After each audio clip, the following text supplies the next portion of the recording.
Siguro po, pag-usapan din po natin yung mga di umanong biktima. Hindi puro dapat sa kanila lang nakatuon ang atensyon ng tao. Hindi napapansin sa ngayon ano ang naranasan ng mga biktima.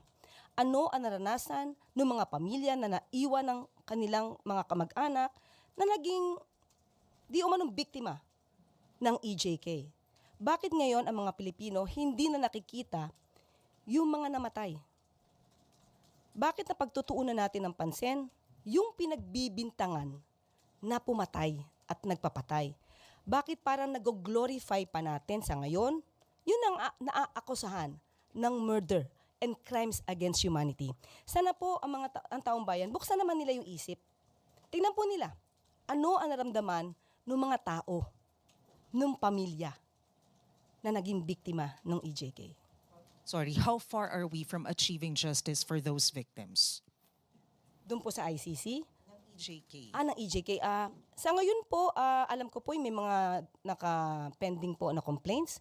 Pero ayun nga po, kay SOJ Remulla, yung mga complaints naman po, kung di ako nagkakamali, yung complaints po sa ICC, ay hindi naman po yan itatouch. So most probably, para hindi po magkaroon ng overlapping ng cases at para hindi masabi namin magkaroon ng double jeopardy in the future. So, tignan po natin at tatanungin ko po rin si SOJ patungkol sa mga pending cases patungkol po dyan. Next question, Annalisa Berano, Bomboradio. Yusek, good morning. Kahapon po itinanggi na ng Armed Forces of the Philippines and PNP na walang sundalo, pulis ang nag-resign sa service bilang suporta kay dating Pangulo. Alam po ba ito ni Presidente at ano po ang kanyang reaksyon? Sa tingin niyo po ba ano ang motibo ng mga nagpapakalat nito at saan po ito nanggaling? Thank you. Marami po nagpapakalat ng iba't ibang kwento na wala pong katotohanan.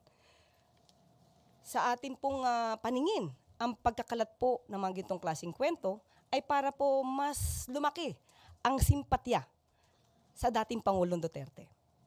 Pero tandaan po natin, sabi nga po natin, ang mga taong bayan, sana po imulat nyo ang inyong mga mata. Tingnan nyo po kung ano ba talaga yung katotohanan. Muli, wag natin iwan yung issue ng extrajudicial killings. Meron pong mga namatay. Meron pong mga nagrereklamo. At ang mga nagrereklamong ito ay nung papon 2017. Hindi po ito sa panahon ni Pangulong Marcos. Next question, Tuesday New, DZWB. Good morning po, Yusek. Patuloy po yung pagkikilos protesta ng mga taga-suporta ni dating Pangulong Rodrigo Duterte. Nakita po ito kahapon sa iba't ibang lugar dito sa bansa. Paano po ninyo sila pakakalmahin para hindi po ito matuloy sa tinatawag na full-blown people power? Okay. Sa ngayon po, sabi nga natin, yung mga nakikisimpatya po sa dating Pangulong Duterte, karapatan po nila yan. Hindi po yan pipigilan. Karapatan po nila na malungkot, magdalamhati para kay dating Pangulong Duterte. Wala pa po tayong nakikita na maaaring makaalarma po sa administrasyon. Kapag po dumating na po yun, sa puntong iyon, at puro po kasinungalingan na talaga ang kanilang mga sinasabi at ito'y nakakaalarma na po sa maaaring epekto sa taong bayan, doon po kikilos ang gobyerno. Ma'am, follow up lang. Anong klaseng pagkilos na gagawin ng gobyerno kung sakali, ma'am?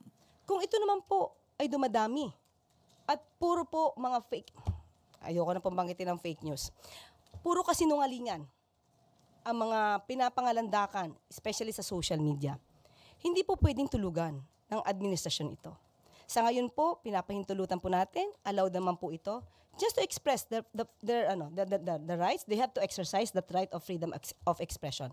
Pero kung susobra po, of course, magkakaroon po tayo ng plano kung paano po ito masasawata para po ito ay para sa gobyerno, para sa taong bayan. Kapag ka po kasi nagkaroon ng demolition, or destabilization, hindi po pwedeng tulugan ng gobyerno to. Lalo po na ang gobyerno naman ay sumusunod lamang sa batas.